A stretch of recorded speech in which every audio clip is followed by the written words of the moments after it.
Capítulo 1. El legado de las estrellas.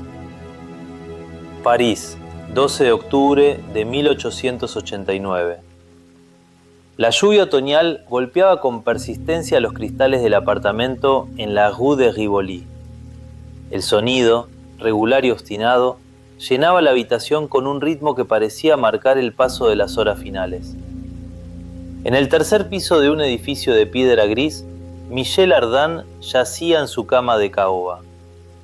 A su alrededor se acumulaban libros abiertos, mapas estelares amarillentos y un arcón de roble que lo había acompañado desde Baltimore hasta París, más de 2 décadas atrás.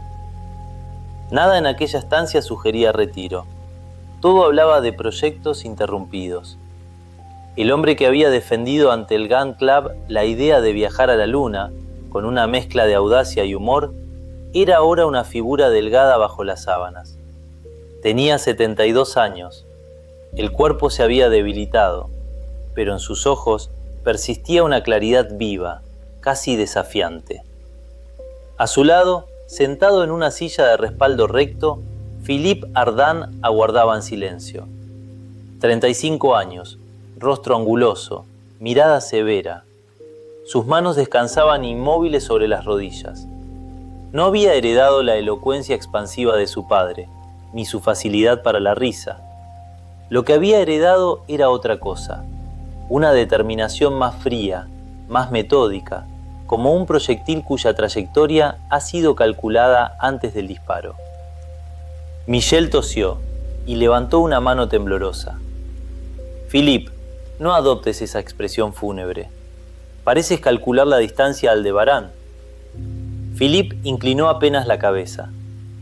El médico dijo que debía guardar reposo.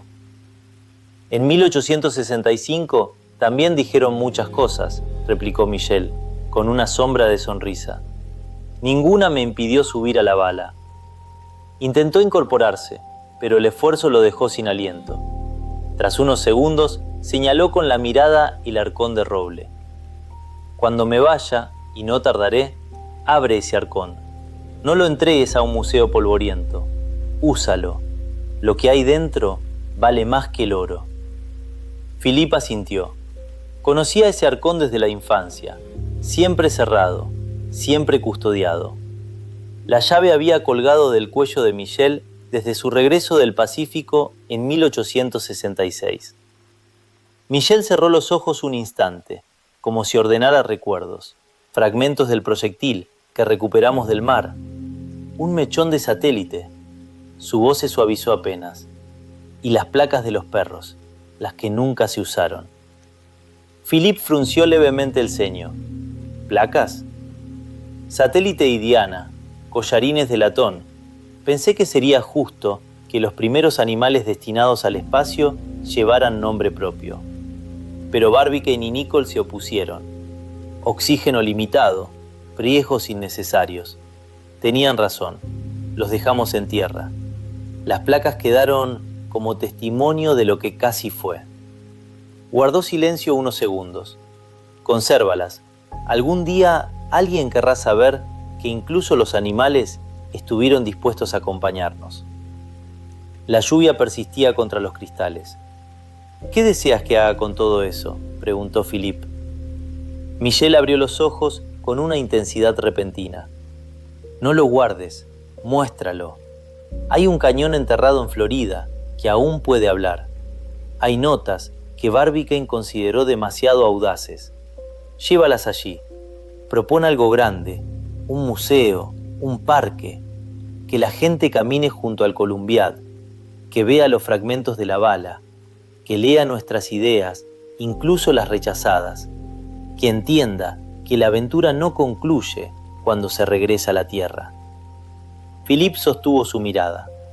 Lo haré. Michel apretó su mano con la poca fuerza que le quedaba. Entonces ve y dile a Barbicane que Michel Ardan sigue apostando por lo imposible. Media hora más tarde, Michel Ardan exhaló su último aliento. Philippe no lloró. Cerró los ojos de su padre con cuidado, como quien protege un objeto frágil, y permaneció unos instantes inmóvil. Luego tomó la llave, que colgaba aún del cuello inerte, y abrió el arcón. Dentro, los objetos reposaban con orden meticuloso. Un fragmento metálico del proyectil, deformado por el reingreso. Un cuaderno encuadernado en cuero, con anotaciones técnicas, propuestas de retropropulsión para el aterrizaje, un globo aerostático plegable, experimentos con oxígeno químico para prolongar la supervivencia, y, en una bolsa de terciopelo, 2 placas de latón pulido. La primera, satélite, preparado para el gran viaje, 1865, Gun Club de Baltimore. La segunda, Diana, compañera del Columbiad, 1865. Philippe las sostuvo en la palma. Eran ligeras, sin embargo, contenían el peso de una intención suspendida. Se acercó a la ventana. La lluvia disminuía. Entre las nubes comenzaban a insinuarse algunas estrellas. El 30º aniversario del disparo se aproximaba. Barbicane y Nicholl aún vivían. El Columbiad permanecía enterrado en Stones Hill. Guardó las placas en el bolsillo interior de su chaqueta. No era hombre de gestos grandilocuentes, pero comprendía el significado de una herencia.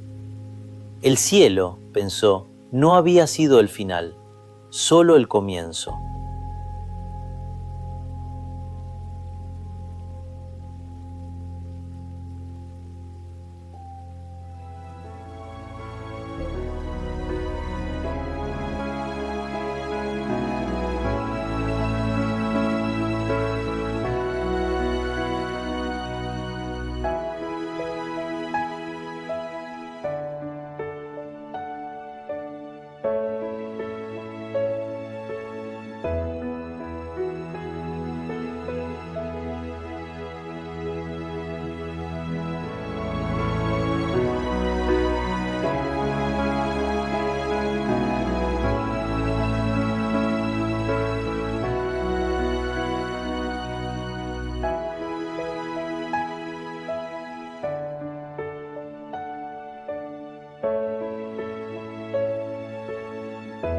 Capítulo 2.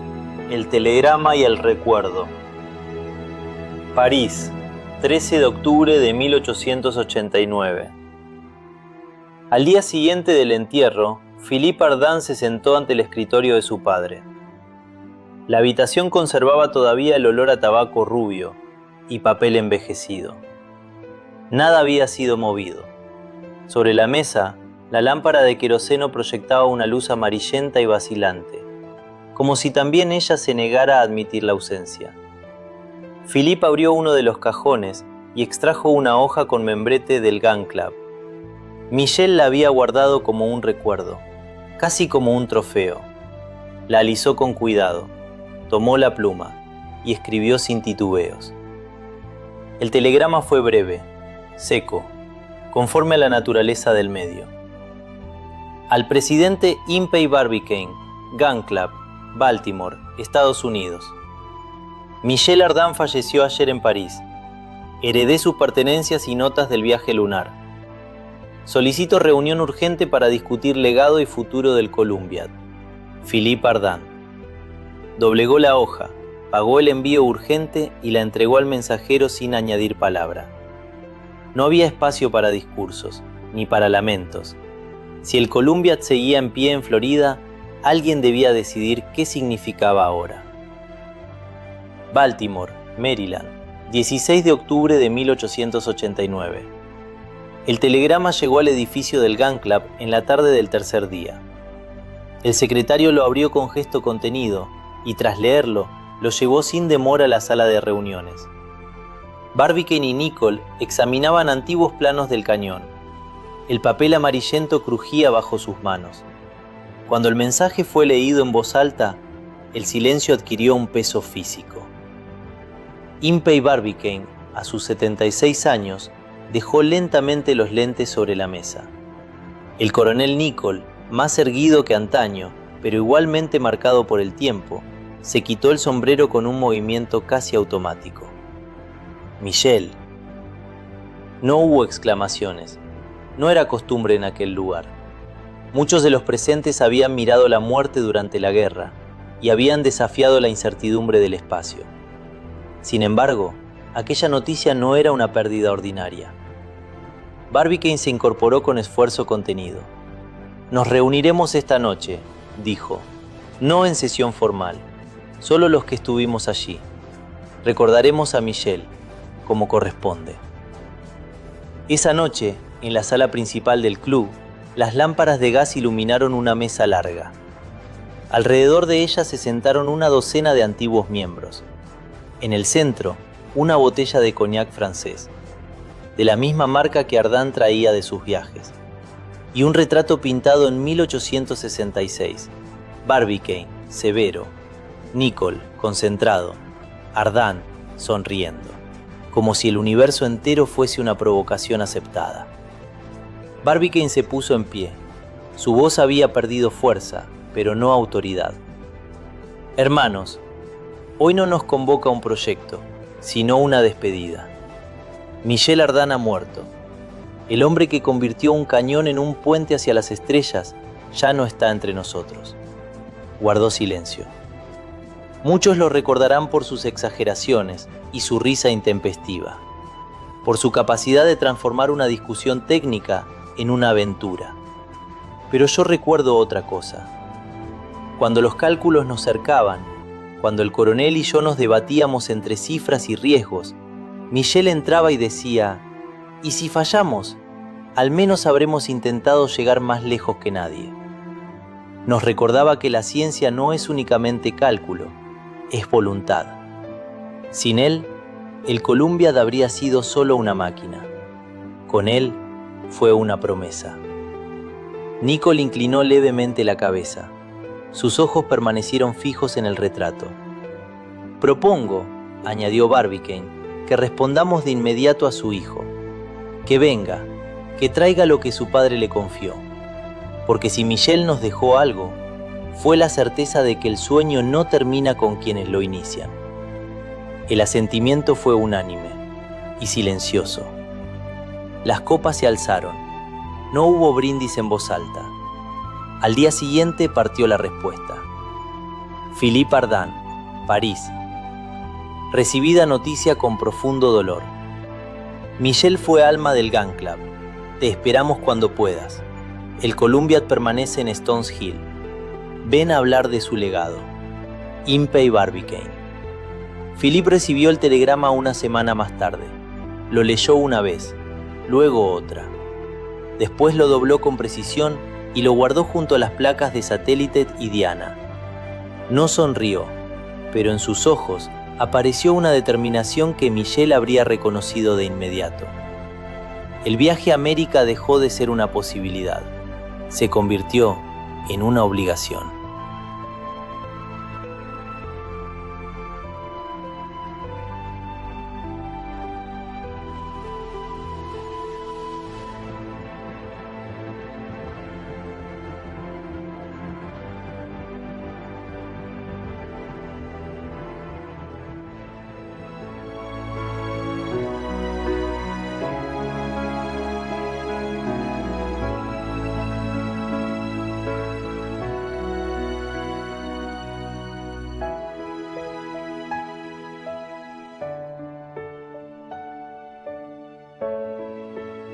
Capítulo 3.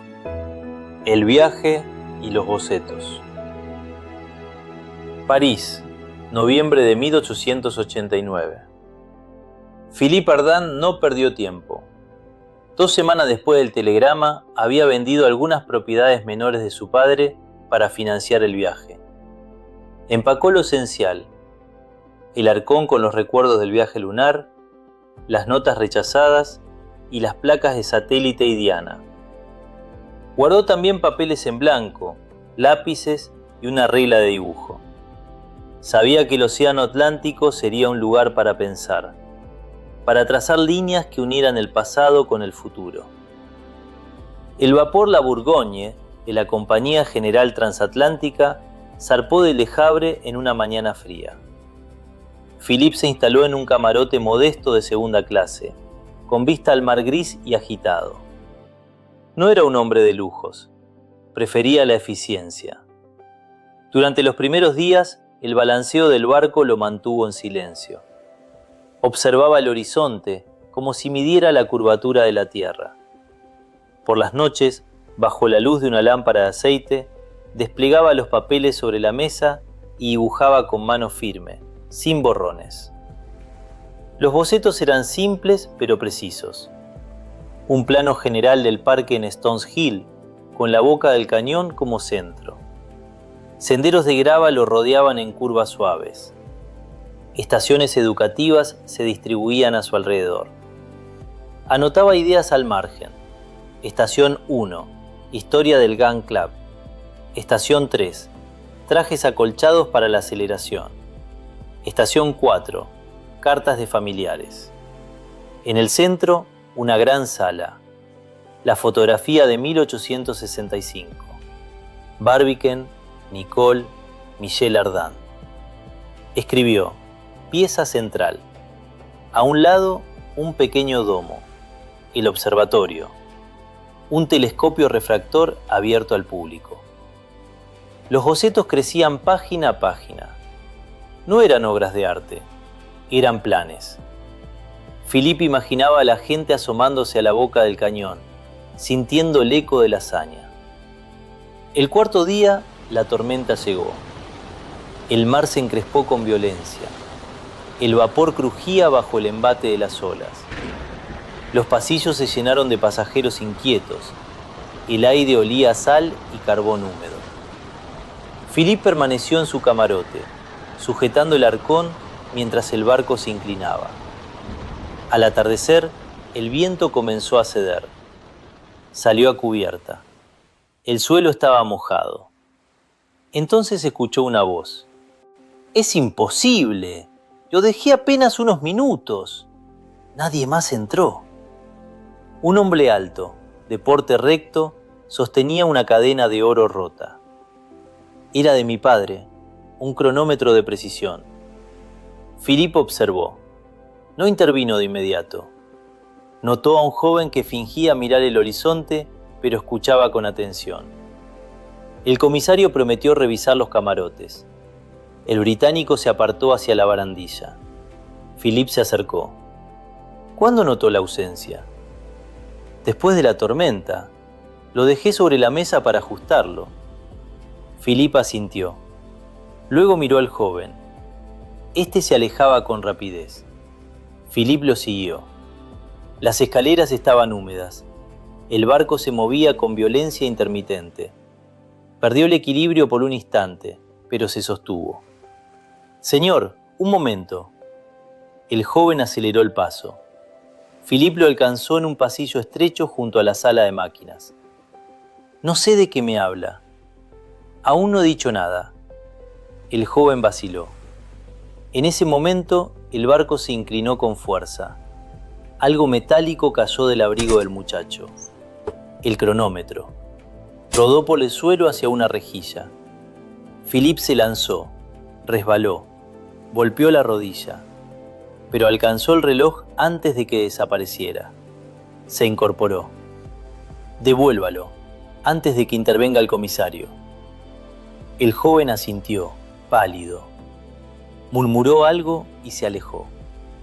Philippe regresó a cubierta con el reloj en la mano. El cristal tenía una leve grieta. El británico lo recibió con tensión contenida. ¿Funciona? Abrió la tapa. Escuchó. El tic-tac era regular. Ajustó el mecanismo con un pequeño destornillador. La desviación es mínima. Mi padre decía que el tiempo castiga la negligencia, pero recompensa la exactitud. Philippe observó el reloj. A veces hay que arriesgar la exactitud para avanzar más lejos. El hombre lo miró con interés. ¿Es usted ingeniero? No exactamente. Soy heredero de una promesa. Se presentaron. El nombre Ardan fue reconocido de inmediato. Caminaron por la cubierta mientras el cielo comenzaba a despejarse. Philippe habló del Columbiad, del parque, del futuro. Pensé que quería desenterrarlo por completo, dijo el británico. No, No todo lo enterrado debe moverse. A veces basta con iluminarlo. El hombre sonrió levemente. Envíeme un telegrama cuando llegue a Baltimore. Podría ayudarlo. Philip asintió. El océano se volvió más sereno. Una franja dorada cruzaba el agua. El reloj volvió al bolsillo de su dueño. Las placas permanecieron junto al corazón de Philip. 2 herencias, 2 formas de medir el mundo. El viaje continuó. En los bocetos apareció una nueva anotación. Consultar diseño de cúpula con B. Fob. Una semana después, Nueva York apareció en el horizonte. Philip descendió del barco con el arcón y los planos. El Gun Club lo esperaba.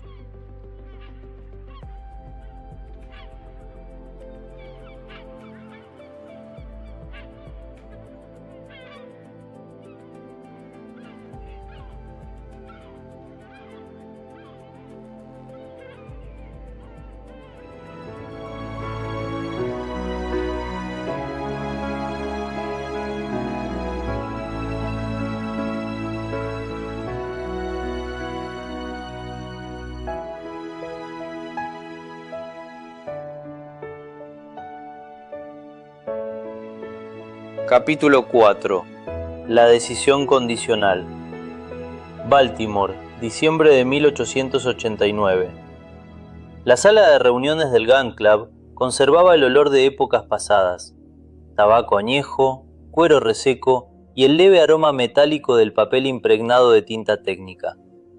Sobre la mesa central descansaban planos enrollados, compases, reglas y un mapa amarillento de Stones Hill, marcado con anotaciones recientes.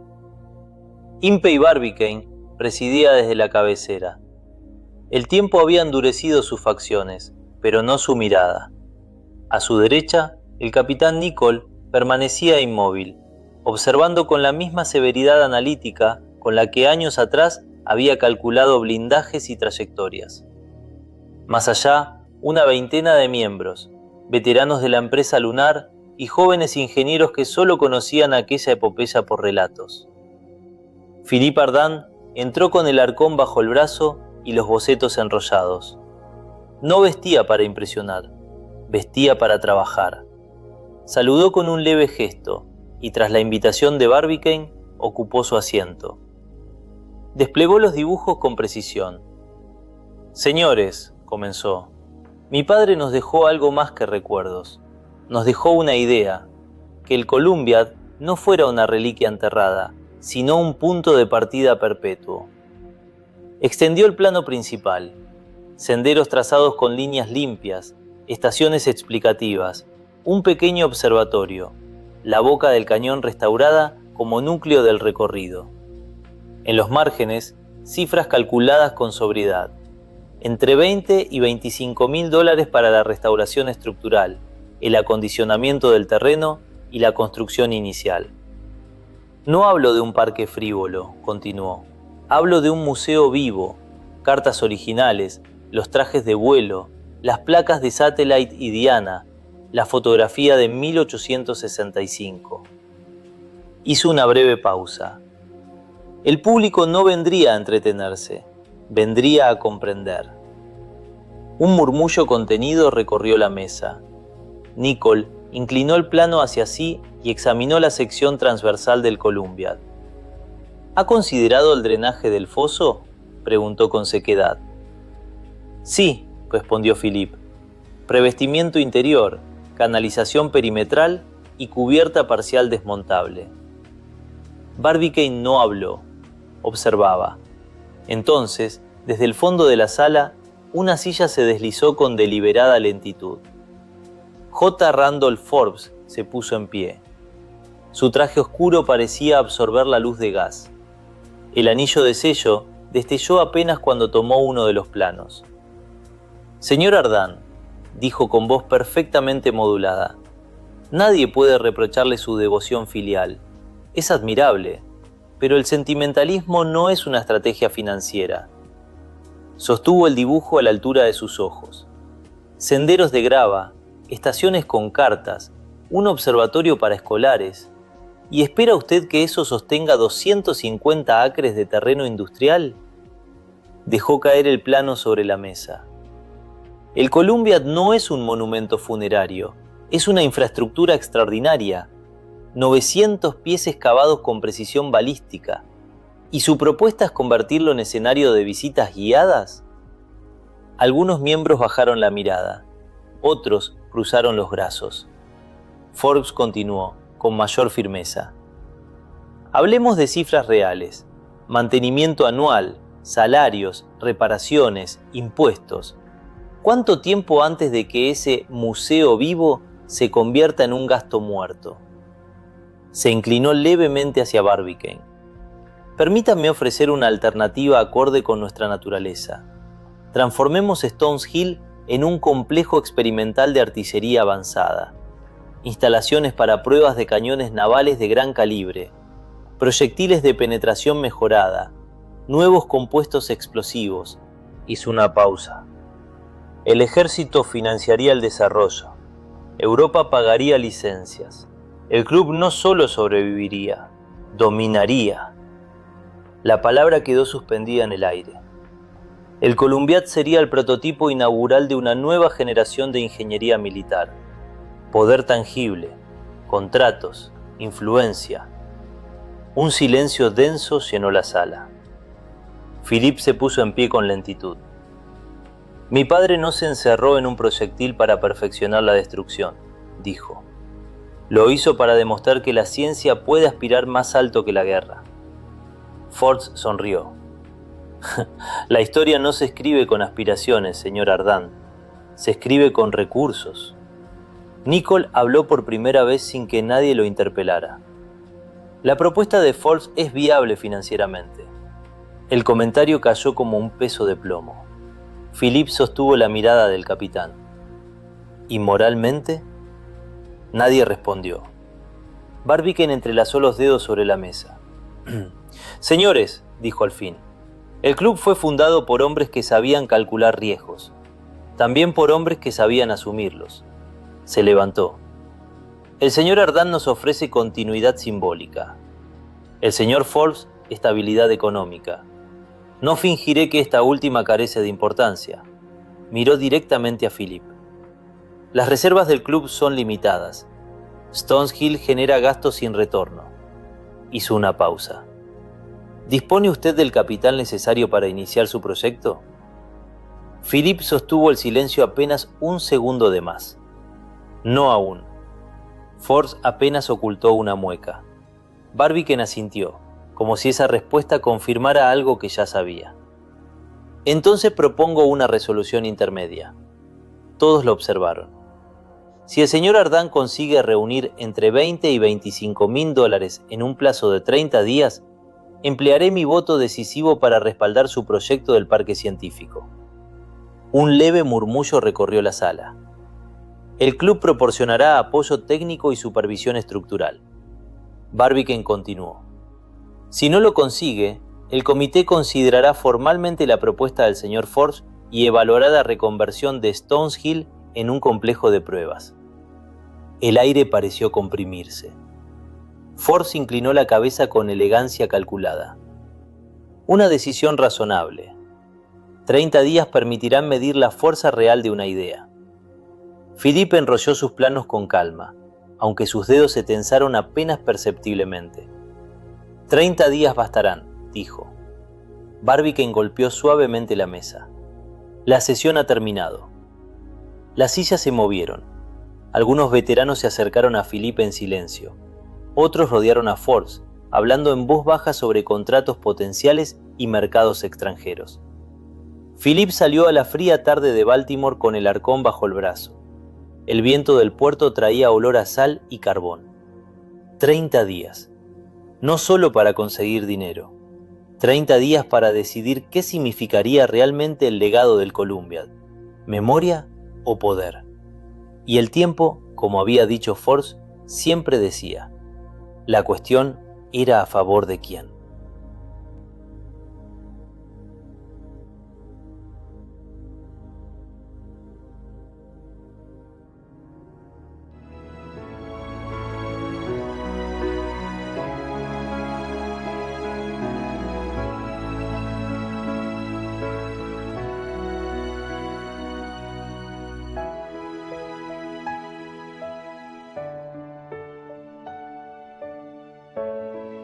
Capítulo 5. Las cartas y el telegrama. Baltimore, enero de 1890. 30 días. Philippe Ardant había comenzado a medir el tiempo no en jornadas, sino en horas útiles. La pensión donde se alojaba, cerca del puerto, vibraba desde el amanecer con el ruido de poleas y silbatos de vapor. Desde su ventana veía mástiles balanceándose sobre el humo de las locomotoras. Aquella actividad constante contrastaba con la inmovilidad de sus cifras. Sobre la mesa de su habitación, los planos de Stones Hill permanecían extendidos, ahora cubiertos de nombres, cálculos y pequeñas marcas en tinta roja. Cada anotación representaba una esperanza, cada línea tachada una negativa. Escribió a París, escribió a Marsella, escribió a antiguos corresponsales científicos de su padre. Vendió lo que podía vender: un reloj de bolsillo que había pertenecido a Michel, una pluma de plata grabada. Cada objeto entregado era un desprendimiento silencioso. Pero Philippe no dudó. Si el legado debía sobrevivir, no podía quedarse en una caja. Visitó discretamente a miembros del Gun Club que aún mostraban simpatía. Un artillero retirado aportó $300. Un matemático jubilado, 150. Una viuda que conservaba recortes de prensa de la expedición lunar entregó 50 con manos temblorosas. «No permita que lo conviertan en arma», le dijo. Al cabo de 3 semanas, Philippe contó el dinero sobre la mesa. $11.500 exactos. La cifra no era despreciable. Era fruto de sacrificios reales, pero no bastaba. Faltaban, en el mejor de los casos, 8.500. Miró el calendario. 5 días. Esa noche, por primera vez, la duda fue concreta. No temía el fracaso por orgullo. Temía que Forbes tuviera razón en algo esencial: que el mundo ya no financiaba ideales, sino contratos. A la mañana siguiente, cuando se disponía a redactar nuevas cartas, llamaron a la puerta. El mensajero dejó 2 sobres. Uno llevaba el membrete del Harvard College Observatory. El otro era un telegrama urgente procedente de Londres. Philippe abrió primero la carta. Harvard College Observatory, Cambridge, Massachusetts. Estimado señor Ardant, he leído en Scientific American la noticia relativa a su proyecto para establecer en Stones Hill un parque científico con observatorio público. Durante años he trabajado en el perfeccionamiento de lentes ópticas para telescopios refractores, con especial atención a la reducción de aberraciones cromáticas y esféricas. He logrado resultados que permiten observaciones más profundas y definidas de nebulosas y cúmulos estelares. Considero que la latitud de Florida y la estabilidad atmosférica de la región constituyen condiciones favorables para un instrumento de gran calidad, destinado no solo a investigación, sino a divulgación pública. Si su proyecto prospera, estaría dispuesta a colaborar en el diseño e instalación del telescopio. Adjunto un resumen técnico de mis trabajos. Atentamente, Doctora Sofía Mitchell. Philippe leyó la carta 2 veces. No era una donación, era algo más valioso: legitimidad científica. El proyecto dejaba de ser un homenaje para convertirse en plataforma de conocimiento activo. Guardó cuidadosamente la carta. Luego abrió el telegrama. Londres. He leído noticia en prensa. Recuerdo nuestra conversación en Atlántico. Su proyecto es necesario. Envío cheque por $50.000. Disponga según convenga. Benjamin Fogg. Philippe permaneció inmóvil. $50.000. La cifra no solo cubría el mínimo exigido por Barbicane, lo superaba ampliamente. Pero su mente, formada en la prudencia reciente, hizo un cálculo inmediato.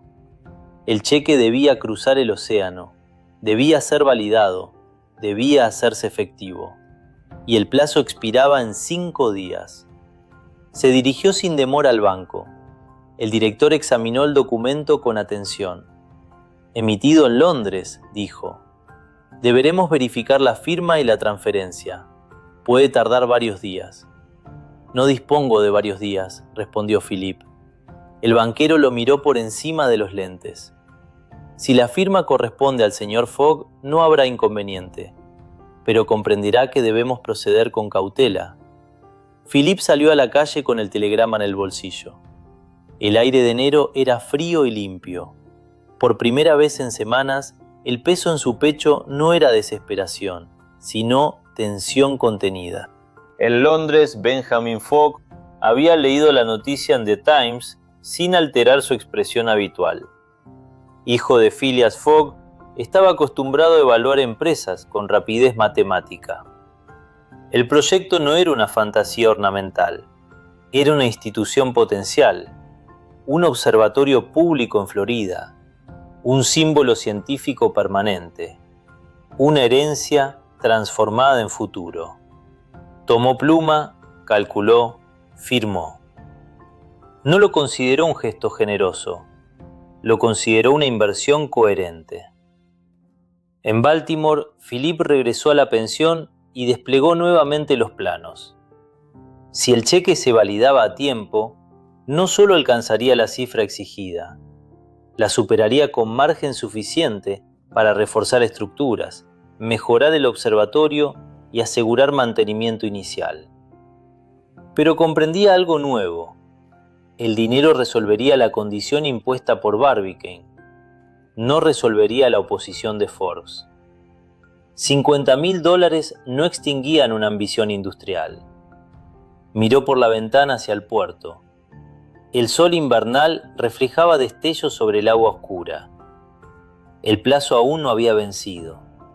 Y por primera vez, desde la reunión en el Gun Club, Philip sintió que el Columbiad no solo sería preservado, sería defendido.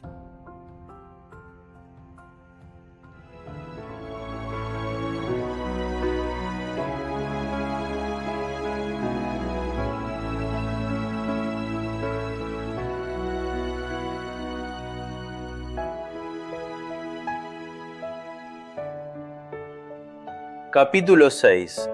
El parque toma forma. Baltimore, febrero de 1890. El cheque llegó a hacerse efectivo 2 días antes de que venciera el plazo. La confirmación bancaria fue escueta, casi fría. La firma era auténtica. Los fondos verificables. La transferencia aceptada. Philip no celebró. Tomó el documento de confirmación, la carta de la doctora Sofía Mitchell y el registro detallado de los $11.500 recaudados por sus propios medios y se dirigió a la sala de reuniones del Gun Club. La atmósfera era distinta a la del mes anterior. Menos escepticismo abierto, más expectación contenida. Colocó los documentos sobre la mesa sin discurso preliminar. Impey Barbicane examinó cada hoja con meticulosidad. No solo el cheque de $50.000 firmado por Benjamin Fogg, también los pequeños recibos, donaciones modestas, cartas desde Francia, aportaciones individuales. El plazo no ha vencido, dijo finalmente, y la condición ha sido cumplida en exceso. El capitán Nicholl asintió. El capital inicial no será problema, añadió. La gestión, en cambio, deberá ser rigurosa. Maston, incapaz de contenerse, golpeó la mesa con su único puño. Sabía que el Columbiad no terminaría oxidándose como una pieza de museo. Desde el fondo, J. Randolph Forbes permanecía sentado. Su expresión no revelaba irritación ni sorpresa. «Felicidades, señor Ardán», dijo con voz perfectamente controlada. «Ha demostrado capacidad de movilización. Eso es digno de reconocimiento». Se levantó lentamente. «Sin embargo, permítanme recordar algo al comité. El capital inicial es solo el primer paso. La verdadera prueba será la sostenibilidad. Visitantes, mantenimiento, ingresos regulares. Si el parque no genera flujo constante, la discusión regresará. No era una amenaza directa, era una ecuación. Barbicane intervino antes de que la tensión se espesara. El Gun Club respaldará oficialmente el proyecto del parque científico en Stones Hill. Se constituirá un comité de supervisión financiera. El señor Ardan coordinará la ejecución técnica. Los gastos serán auditados mensualmente. La formalidad del anuncio dejó claro algo importante. La victoria de Philippe era legítima, pero vigilada. Forbes inclinó la cabeza. Entonces esperaremos resultados. Salió sin dramatismo. El silencio que dejó no era derrota, era expectativa estratégica. Stones Hill, Florida, marzo de 1890. El terreno recibía el sol con una claridad casi ininterrumpida. El aire era más ligero que en Baltimore y el horizonte parecía más amplio.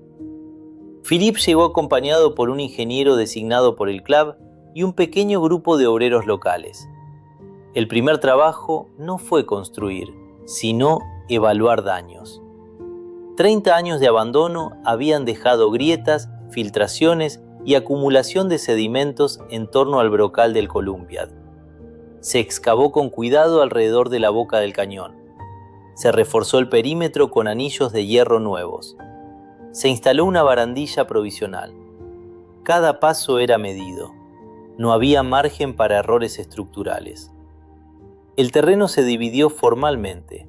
15 acres centrales destinados al parque y al observatorio. El resto permanecería como reserva, tanto paisajística como estratégica. Philippe comprendía que ese espacio vacío podía convertirse en argumento futuro, a favor o en contra. A finales de marzo llegó la doctora Sophia Mitchell. Descendió del tren con 2 baúles marcados con etiquetas del Harvard College Observatory. Vestía sin afectación. Sus manos, sin embargo, revelaban práctica técnica, leves marcas de abrasión propias del pulido óptico. Philippe la recibió en la pequeña estación más cercana. El trayecto hacia Stones Hill transcurrió en silencio inicial. Sofía observaba el cielo con atención casi profesional. La estabilidad atmosférica es notable, dijo finalmente. La refracción será favorable. No hablaba con entusiasmo romántico, sino con precisión.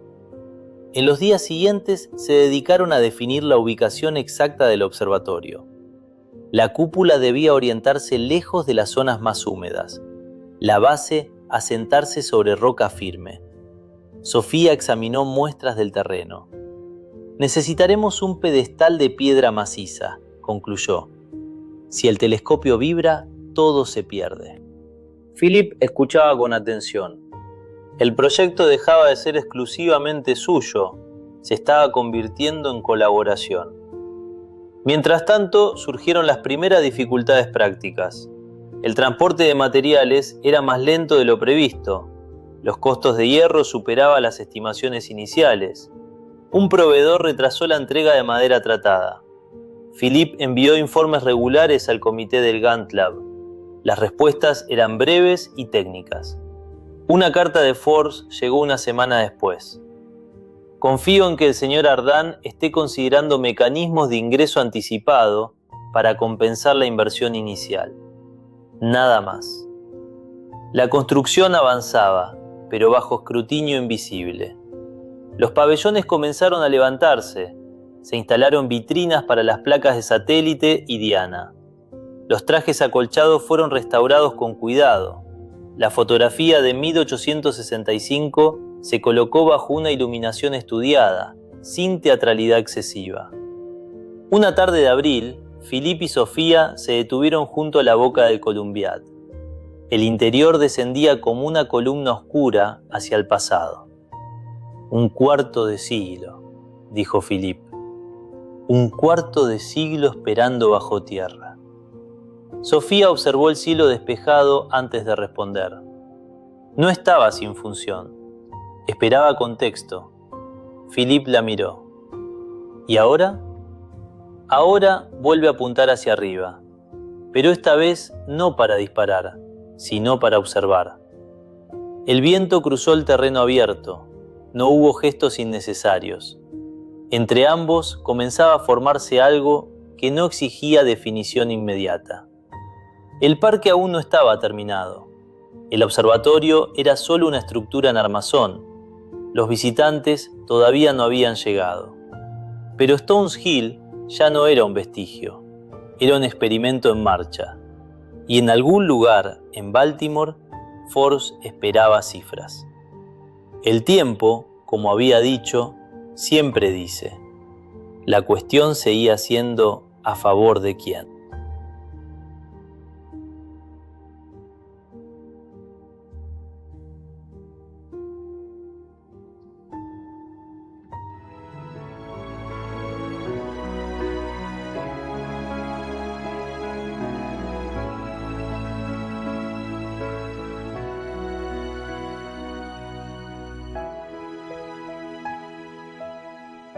Capítulo 7.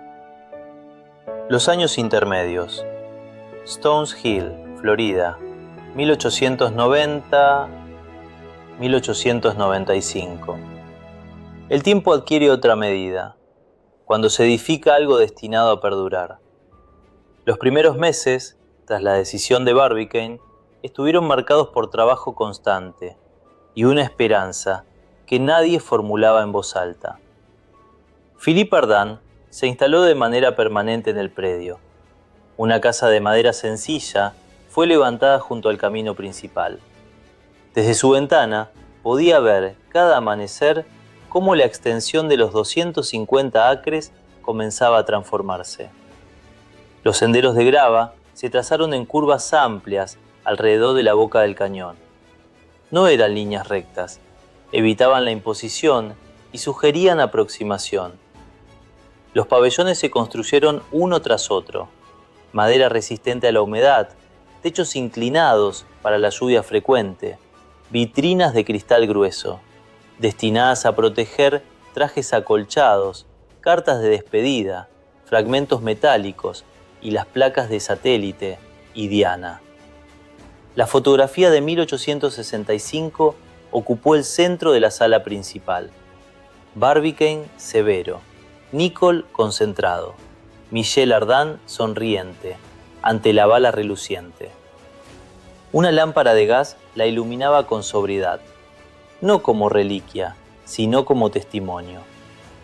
Sophia Mitchell llegó en marzo de 1890. No volvió a marcharse. Instaló un laboratorio provisional en una construcción auxiliar. Mesas cubiertas de muestras de vidrio óptico, herramientas de pulido, esquemas geométricos sujetos con chinchetas. Por las mañanas supervisaba el diseño de la cúpula del observatorio. Estructura de madera ligera, base de piedra, para estabilidad, mecanismo manual, accionado por manivela. Por las tardes discutía con Philippe, junto a la boca del Columbiad. Él hablaba poco, de su padre. Ella no insistía.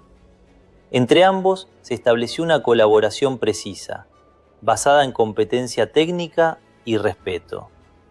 Lo demás creció sin declaraciones. Ninguno parecía dispuesto a forzar definiciones, en un terreno donde aún quedaba tanto por construir. El observatorio se completó en 1892. Un telescopio refractor de 8 pulgadas, con lentes pulidas por Sophia, ofrecía una imagen de la luna que sorprendía, incluso a visitantes experimentados. Los cráteres dejaban de ser manchas difusas, adquirían relieve. Los primeros turistas llegaron en grupos reducidos, familias de Tampa, profesores de ciencias, escolares, que sostenían el aliento frente al ocular. Sophia explicaba la corrección de aberraciones ópticas con claridad didáctica. Philippe observaba desde cierta distancia. No intervenía, tomaba nota mental de cada reacción. El parque empezaba a sostenerse por sí mismo, pero no todos celebraban el progreso. Las cartas de J. Randolph Forbes continuaron llegando con periodicidad irregular. Al principio, cortesía comercial, después advertencias veladas. Finalmente, en 1894, insinuaciones menos diplomáticas. El terreno poseía valor estratégico. Existían intereses en Washington. El club podría reconsiderar su postura si el rendimiento económico no alcanzaba lo esperado. Philippe archivaba cada carta, sin responder. La ausencia de réplica era deliberada. Comprendía que Forbes prefería presión sostenida a confrontación directa. El silencio, en ciertos hombres, es una forma de inversión. En octubre de 1893, el conflicto dejó de ser epistolar. Philippe despertó con olor a humo. El almacén de materiales ardía por un foco localizado entre pilas de madera y rollos de cuerda. Las llamas fueron controladas antes de propagarse. El daño material resultó limitado. El mensaje no. A la mañana siguiente apareció una nota clavada en la puerta del observatorio. Cuidado con lo que construyen. No todo lo que se levanta debe permanecer. No hubo denuncia formal. No existían pruebas. Pero Philippe comprendió que una línea había sido cruzada. Sofía permaneció a su lado mientras inspeccionaba los restos carbonizados. Continuaremos, dijo ella, sin dramatismo. Philippe asintió. Era una decisión, no una frase de ánimo. Los años siguientes combinaron avance y vigilancia. El parque creció en infraestructura y en visitantes. La prensa regional comenzó a hablar del Parque Lunar de Florida. El Columbiad, limpio y reforzado, se convirtió en eje simbólico del predio. Ya no era únicamente una reliquia, era el centro de gravedad del lugar. Entre Philippe y Sofía, la relación evolucionó con la misma discreción que el proyecto. Conversaciones al atardecer, discusiones técnicas que se prolongaban más allá de lo necesario, silencios compartidos frente a la bóveda nocturna. Nada fue declarado, nada era casual. En noviembre de 1895, cuando los últimos detalles del parque se ultimaban, vitrinas ajustadas, senderos compactados, inauguración oficial programada, llegó un telegrama desde Miami. Vientos huracanados en el Caribe, daños en islas orientales, trayectoria incierta, posible avance hacia la costa. Philippe no leyó en la sala principal, bajo la fotografía de 1865. Sofía permanecía junto a él, con los planos del observatorio aún desplegados. El cielo no distingue entre monumentos y hombres, dijo ella en voz baja. Philippe levantó la vista hacia la boca oscura del cañón, visible desde la ventana. No respondió. El 1 de diciembre se aproximaba, el aniversario del disparo. El parque estaba casi listo, y por primera vez desde su fundación, algo externo amenazaba no su financiamiento, sino su existencia física.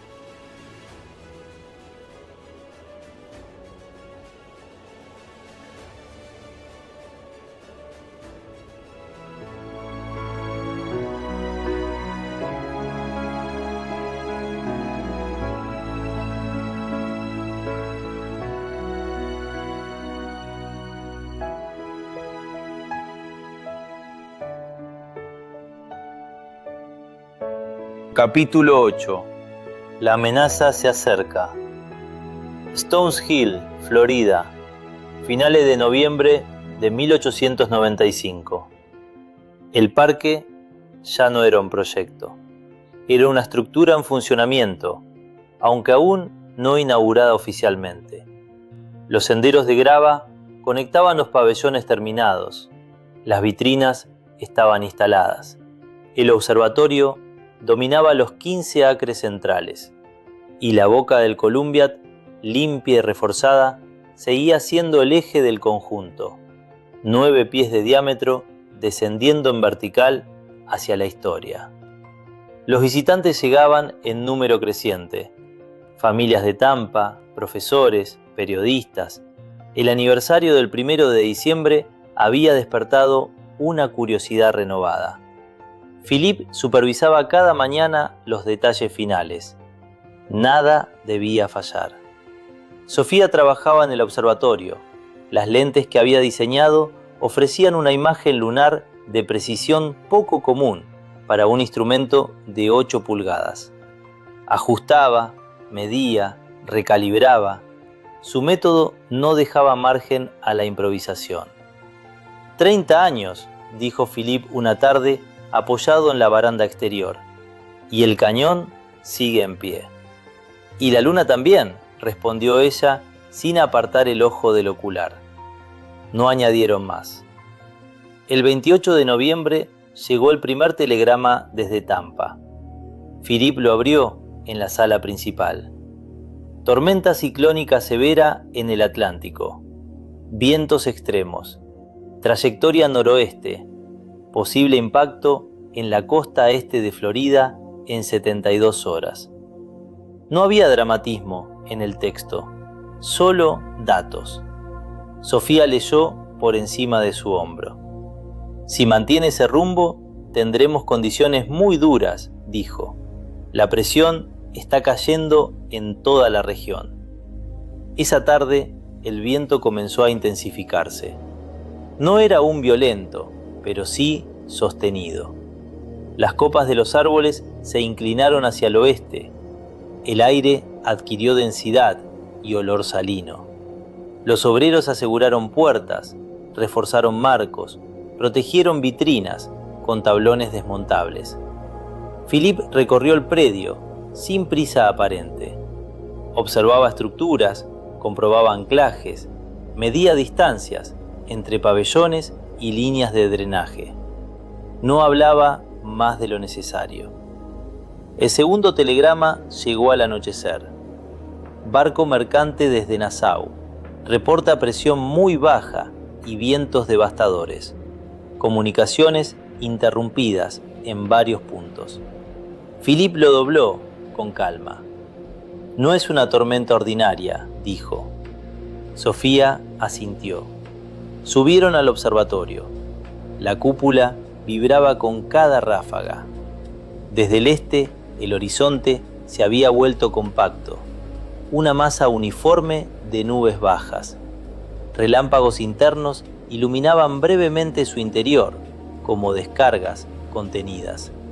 Sofía ajustó el telescopio hacia la línea oscura, donde el mar se confundía con el cielo. Aún estamos en la periferia, dijo. El núcleo vendrá después. Philippe miró sin comentar. Lo que veía no era espectáculo, era cálculo, dirección del viento, resistencia de las estructuras, exposición de la cúpula. La noche del 29, el viento aumentó de forma sostenida. La lluvia comenzó a golpear en ángulo, casi horizontal. Las puertas reforzadas resistieron. Algunos toldos fueron desmontados por precaución. El suelo vibraba con las ráfagas más intensas. Philippe envió un telegrama breve a Benjamin Fogg en Nueva York. Tormenta severa aproximándose. El parque puede verse comprometido. Tu presencia sería oportuna. No añadió explicaciones. No sabía si Fogg podría llegar a tiempo. Tampoco sabía si el daño sería superficial o estructural. Pero comprendía que si el parque sufría pérdidas significativas, el debate sobre su viabilidad regresaría con fuerza. El viento continuó durante la madrugada. Desde la ventana del observatorio, la boca del Columbiad permanecía visible, entre cortinas de lluvia. Oscura, estable. Philippe la observó largo rato. El aniversario se celebraría en 2 días. Si el parque resistía, sería una confirmación. Si no, alguien aprovecharía la debilidad. El cielo avanzaba hacia la costa, sin intención de negociar.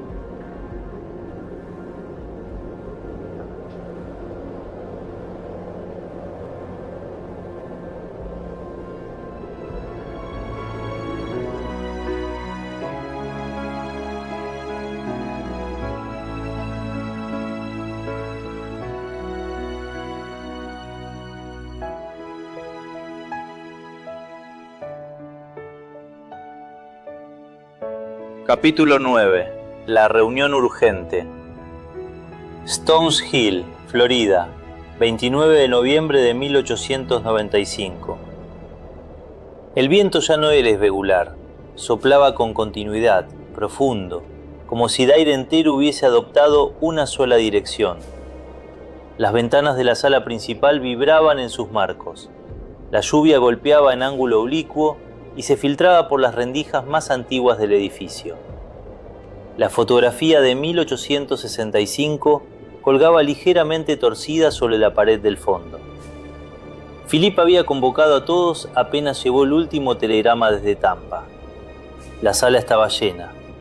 Barbicane permanecía de pie, apoyado en su bastón, recto pese a los años. Nicol examinaba en silencio una hoja de cálculos en blanco.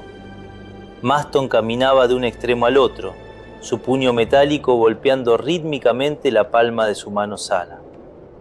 Sofía se mantenía junto a la mesa central, aún con el abrigo húmedo. Benjamin Fogg, recién llegado de Nueva York, observaba sin intervenir. Philippe extendió el telegrama. Impacto probable en menos de 48 horas. Trayectoria estable hacia la costa este. Sofía desplegó un mapa meteorológico que había trazado a partir de observaciones propias y reportes marítimos. El núcleo mantiene simetría casi perfecta, dijo. La presión ha descendido de forma constante. Los barcos que lograron transmitir datos antes de perder contacto indican intensificación progresiva. Señaló un sector del esquema circular. Aquí, en el cuadrante noroeste, la pared del ojo presenta ligeras irregularidades. No es debilidad aún, pero sí una zona de transición. Si la estructura se altera en ese punto, la trayectoria podría modificarse algunos grados. Nicol levantó la vista. ¿Alterarse cómo? Sofía dudó apenas un instante. En teoría, una perturbación suficientemente concentrada podría interferir con la organización rotatoria. No destruiría el sistema, pero podría deformarlo. Maston dejó de caminar. ¿Y qué perturbación podría ser suficientemente concentrada? El silencio que siguió fue breve, pero perceptible. Sofía no respondió de inmediato. Miró hacia la ventana, donde el vidrio vibraba bajo una ráfaga más fuerte. No existe en la naturaleza un mecanismo controlable para ello, dijo finalmente. Pero aquí tenemos una estructura capaz de proyectar masa a gran altura con precisión balística comprobada. Nadie necesitó que pronunciara el nombre. El Columbiad permanecía fuera, oscuro bajo la lluvia, como una columna hundida en la tierra. Forbes fue el primero en reaccionar. ¿Están sugiriendo disparar contra una tormenta? Eso no es ciencia aplicada, es especulación. Nicol cruzó los brazos. La energía contenida en un huracán supera cualquier explosivo convencional que podamos cargar. No podemos vencerlo. A lo sumo, interferir marginalmente en su dinámica. Y eso suponiendo que logremos la altitud correcta. Fogg habló por primera vez. La cuestión no es destruirlo, es modificar su equilibrio. Una desviación de 2 o 3 grados podría significar que el centro pase al norte o al sur de esta costa.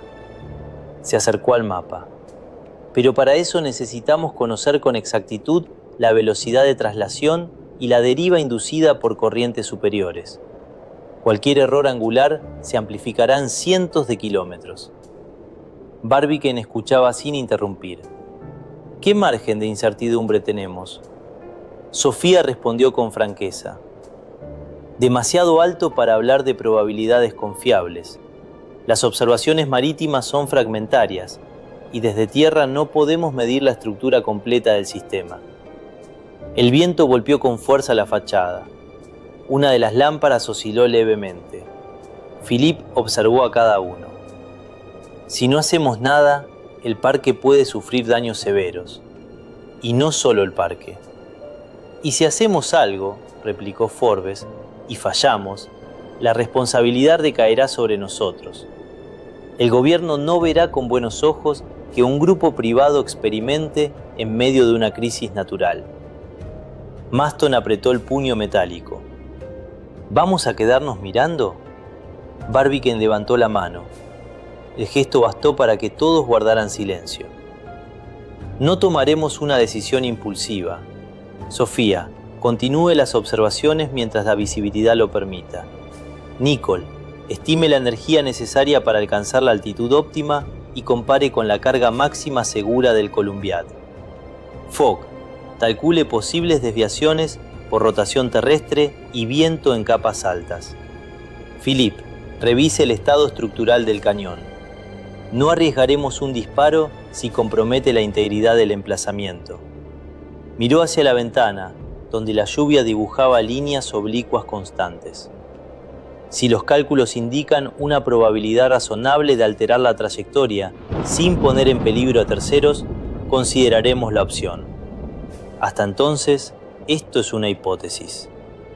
Nadie discutió. La reunión no terminó con entusiasmo, sino con concentración. Sofía regresó al observatorio. Nicole pidió acceso inmediato al almacén de pólvora para verificar inventario. Fogg solicitó papel y compás. Forbes permaneció unos segundos más en la sala, observando el retrato torcido de 1865 antes de salir sin comentario. Philippe fue el último en abandonar la mesa. Desde el umbral miró hacia el Columbiad, apenas visible entre la lluvia. No era aún el momento de disparar, pero por primera vez en 30 años la posibilidad había sido pronunciada en voz alta. Y esa sola idea alteraba el equilibrio de todos.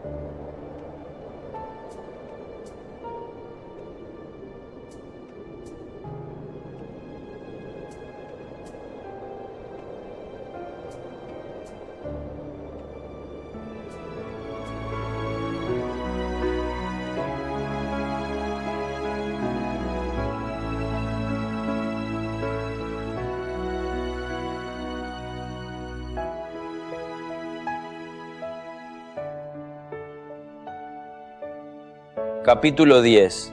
Presión creciente. Stones Hill, Florida, 30 de noviembre de 1895. El amanecer no trajo luz, trajo una claridad gris, espesa, en la que el horizonte desaparecía por completo.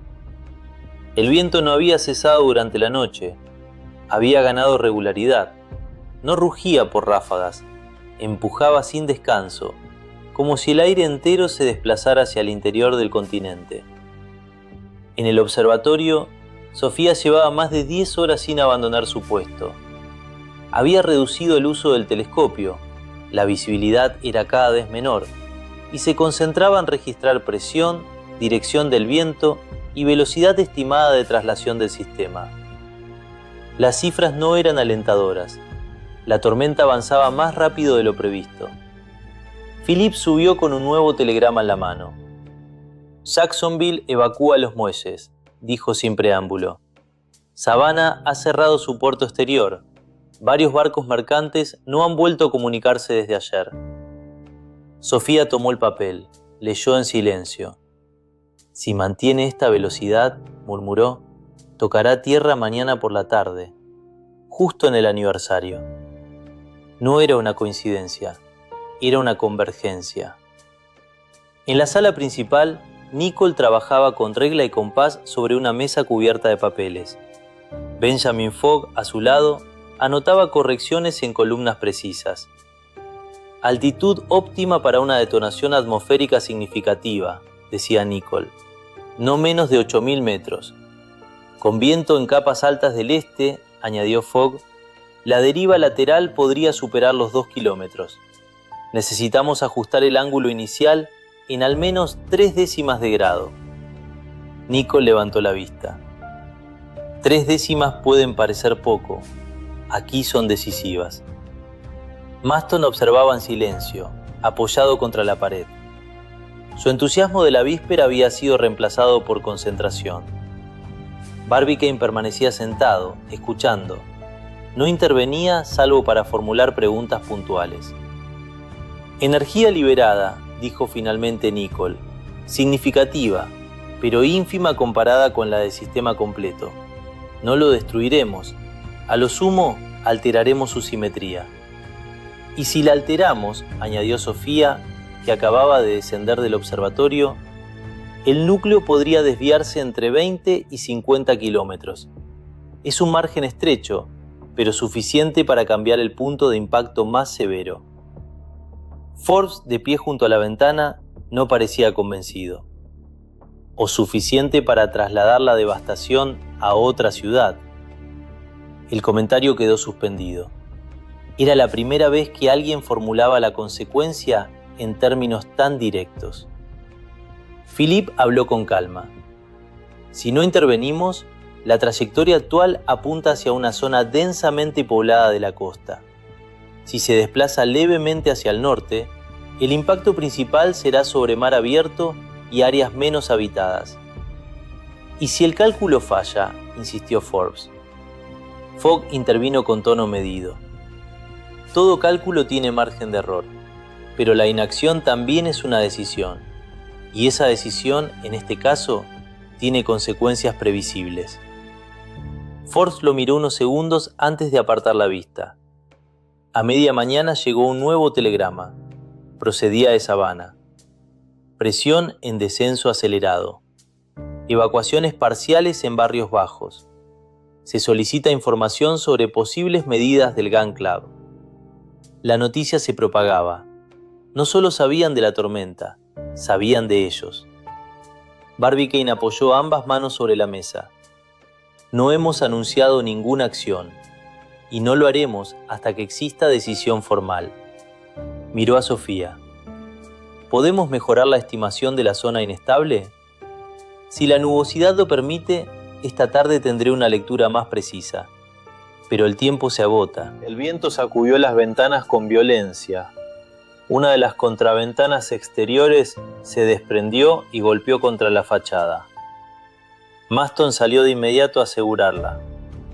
Dentro el ambiente era denso, no por dramatismo, sino por acumulación de factores. Datos incompletos, presión externa, responsabilidad creciente.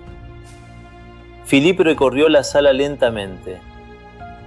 Mañana es 1 de diciembre, dijo finalmente. 30 años desde el disparo original. El parque estará abierto al público por la mañana, como estaba previsto. Forbes se volvió hacia él. ¿Piensa mantener la ceremonia en estas condiciones? Pienso mantener la fecha, respondió Philippe. Lo demás dependerá del cielo.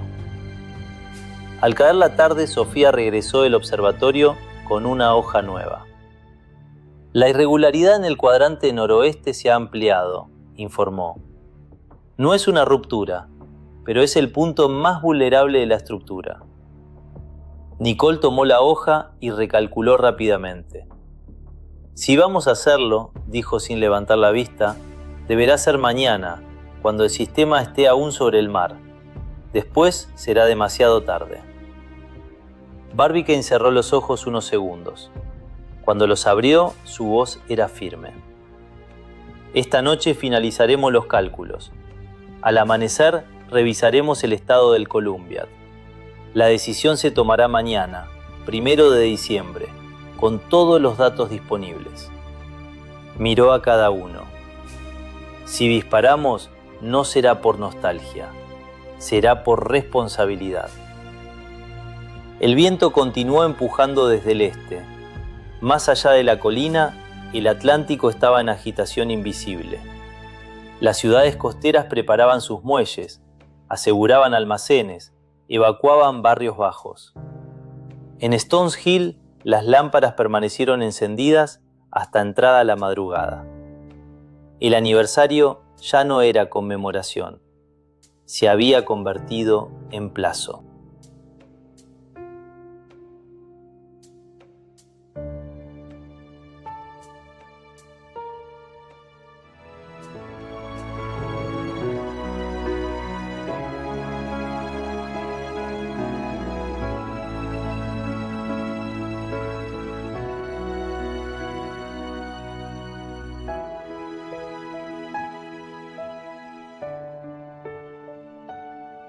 Capítulo 11. Fisuras. Stones Hill, Florida, 30 de noviembre de 1895. Noche. La lluvia había disminuido, pero el viento persistía. No era ya una violencia intermitente, era una presión continua contra las paredes del edificio principal. Las lámparas ardían bajas para ahorrar combustible.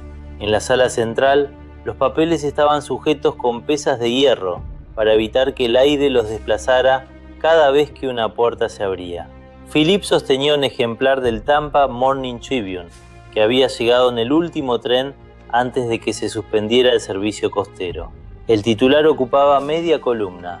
¿Planea el Gun Club disparar nuevamente el Columbiad? El artículo no afirmaba, insinuaba.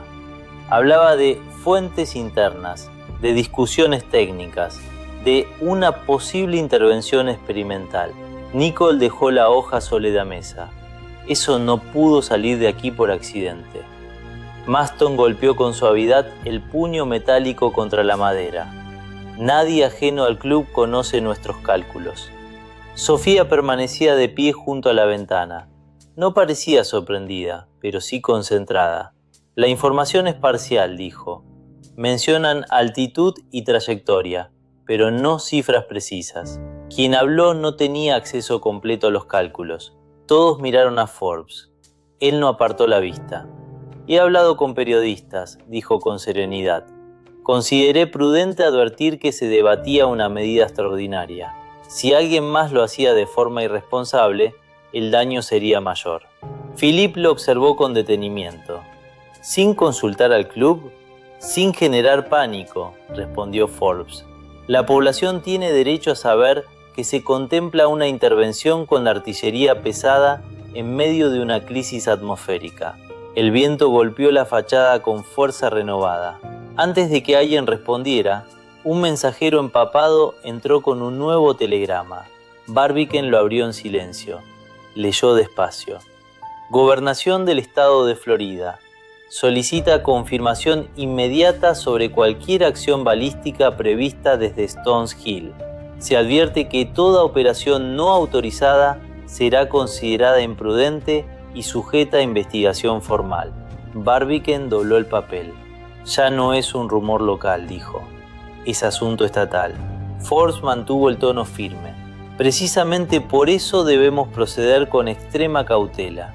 Un disparo fallido no solo desviaría la tormenta, podría desviarnos a nosotros hacia un conflicto legal irreparable. Fogg intervino con calma. La advertencia no prohíbe, solicita confirmación. Eso significa que aún no han decidido intervenir directamente, porque no creen que vayamos a hacerlo, replicó Forbes. Sofía avanzó hasta la mesa central y extendió una nueva hoja de observaciones.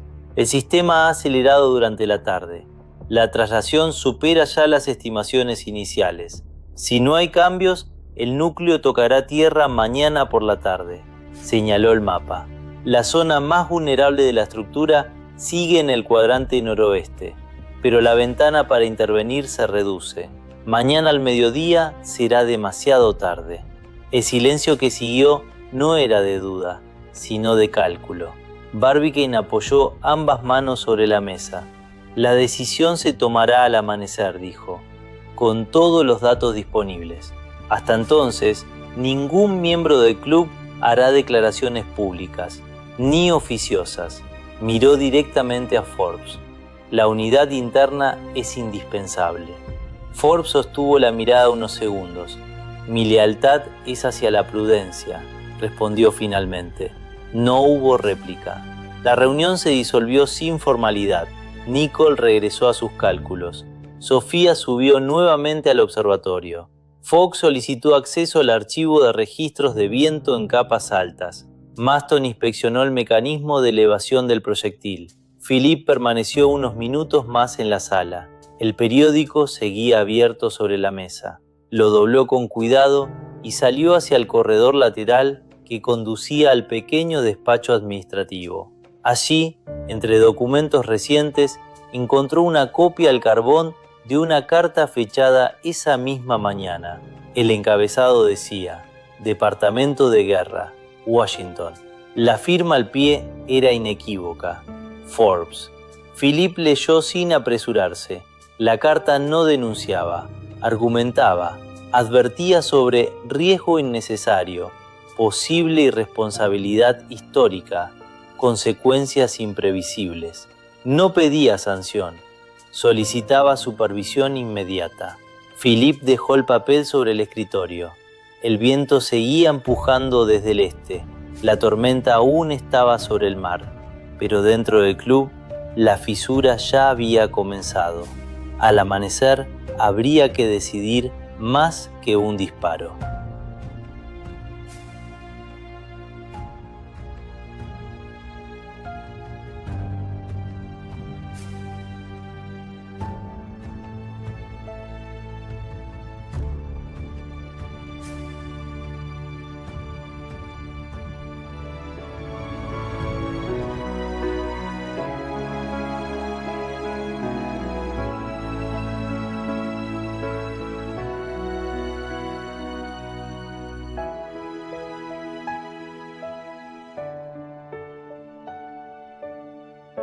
Capítulo 12. 1 de diciembre. Stones Hill, Florida, 1 de diciembre de 1895. El amanecer no tuvo color. La luz llegó diluida en una bruma gris que parecía extenderse desde el mar hasta la colina. El viento soplaba sostenido desde el este. No había ráfagas violentas, sino una presión constante que obligaba a inclinar el cuerpo al caminar. Aún así, algunos visitantes habían acudido. No eran multitudes. Un puñado de familias de Tampa, 2 profesores con sus alumnos mayores, un periodista que protegía su cuaderno bajo el abrigo. El aniversario del disparo original no pasaba inadvertido, ni siquiera bajo amenaza de tormenta. El Gun Club había dispuesto una breve ceremonia al pie del Columbiad, sin discursos largos, sin música. Solo una mención sobria a los 30 años transcurridos desde que el proyectil partió hacia la luna. El Columbiad emergía del suelo como una columna oscura, húmeda por la lluvia nocturna. Su boca de 9 pies, abierta al cielo gris, no era ya símbolo de ambición romántica, sino instrumento bajo evaluación técnica. Philip observó el horizonte. No se veía el mar, solo una masa compacta de nubes que avanzaba lentamente. Preparativos. En el interior del recinto técnico, Nicol supervisaba la carga. La pólvora había sido medida con precisión rigurosa, comprimida en secciones calculadas para alcanzar la altitud estimada sin comprometer la integridad estructural del cañón. Carga total verificada, dijo sin levantar la voz. Margen de presión dentro de tolerancia. Maston controlaba el sistema de elevación del proyectil. El cilindro metálico, reforzado y sellado, contenía el explosivo destinado a detonar en altura, no por impacto, sino por espoleta temporizada. Benjamin Fogg revisaba por última vez las correcciones angulares. Deriva prevista por viento en capas superiores, 2 kilómetros hacia el oeste, indicó. Ajuste aplicado, 3 décimas de grado al este. Si los datos de velocidad se mantienen, la detonación ocurrirá en el cuadrante noroeste del sistema. Sofía descendió del observatorio con el último registro. La irregularidad sigue activa, es ahora o nunca. En 6 horas el núcleo estará demasiado cerca de la costa. Barbicane escuchó a cada uno sin interrumpir. «Probabilidad estimada», preguntó. Nicole respondió primero. «No superior al 30% de alterar significativamente la simetría». Sofía añadió. «Pero suficiente para modificar trayectoria si la perturbación coincide con la zona de menor cohesión». El viento aumentó brevemente, obligando a cerrar una de las puertas laterales. Barbicane asintió. «Entonces sabemos lo que hacemos y lo que no podemos garantizar». La interrupción. Forbes entró con paso decidido. Traía un sobre en la mano. «Ha llegado respuesta de Washington», dijo. «El Departamento de Guerra exige suspensión inmediata de cualquier operación balística hasta evaluación formal». Philippe no se movió. Esa solicitud fue provocada por su carta. Forbes no lo negó. «Porque alguien debía advertirles. Estamos a punto de disparar artillería pesada hacia un fenómeno atmosférico que afecta a varias jurisdicciones. No es decisión privada». Barbicane extendió la mano. «Permítame». Leyó el telegrama en silencio. No contenía orden directa, solo advertencia y requerimiento de información. «No hay prohibición explícita», dijo finalmente. «La habrá», replicó Forbes, «y cuando llegue será demasiado tarde. Les pido que esperen». Sofía habló con firmeza. «Si esperamos, el núcleo tocará tierra. La ventana de intervención se cerrará». Forbes miró alrededor. «¿Y si alteramos la trayectoria hacia otra ciudad, asumirán esa responsabilidad?» Fogg respondió con tono contenido. «La responsabilidad existe ya. Intervenir es un riesgo. No intervenir también». El viento sacudió el edificio con una vibración grave. A lo lejos, un trueno prolongado recorrió el cielo. Barbicane dio un paso al frente. «Señor Forbes, su preocupación es legítima, pero su correspondencia con autoridades externas sin autorización del club ha comprometido nuestra cohesión interna». Guardó el telegrama en el bolsillo del abrigo. «A partir de este momento, queda usted apartado de toda función operativa. Podrá permanecer como observador. No participará en la decisión final». Forbes abrió la boca para replicar, pero el gesto de Barbicane fue definitivo. «No discutiremos más». El silencio fue absoluto. Cuenta regresiva. A las 11:45 el cielo se oscureció perceptiblemente. No era anochecer, era la masa principal del sistema aproximándose. Sofía transmitía coordenadas desde el observatorio. Velocidad constante, estructura estable. La zona irregular mantiene extensión de 15 kilómetros. Nicole ajustó el último tornillo del mecanismo de disparo. Ángulo fijado. Fogg verificó la corrección final. Desviación compensada. Maston retiró los seguros. Philippe se situó junto a la palanca de ignición. Sentía la vibración del viento de ensuelo, como un temblor contenido. Barbicane habló con voz clara, audible pese al viento. «Hoy no disparamos por gloria. Disparamos porque el conocimiento impone responsabilidad». Miró a Philippe. «Proceda». Sofía gritó desde arriba. «Ventana óptima en 30 segundos». El tiempo pareció espesarse. 20. El viento silbó dentro de la boca del Columbiad. 10. Philippe apoyó la mano en la palanca. El metal estaba frío y húmedo. 5. Un trueno cercano hizo vibrar el aire. 3. 2. 1. Philippe accionó el mecanismo.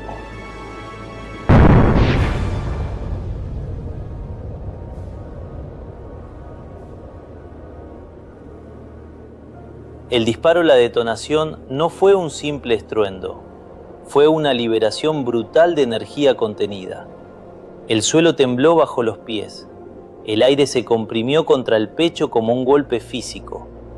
Una columna de humo y fuego emergió del Columbiad con violencia ascendente. El proyectil desapareció en cuestión de segundos, absorbido por la masa gris del cielo. El eco se expandió por la colina y descendió hacia el bosque. Las aves ocultas en los árboles levantaron vuelo en desorden. Luego, silencio. No silencio absoluto. El viento seguía soplando. La lluvia comenzaba otra vez. Pero el eco del disparo se extinguió rápidamente, dejando una sensación extraña de vacío. Todos miraron hacia el cielo. No había señal visible, solo nubes densas desplazándose. Sofía volvió a hablar desde el observatorio, con voz tensa. Detonación confirmada en altura estimada. Nada más. Nadie celebró. Force permanecía a un lado, inmóvil. Philippe mantuvo la vista fija en el horizonte invisible donde el mar debía estar agitándose. El disparo había sido ejecutado. La consecuencia aún no. El aniversario no terminó con aplausos. Terminó con espera.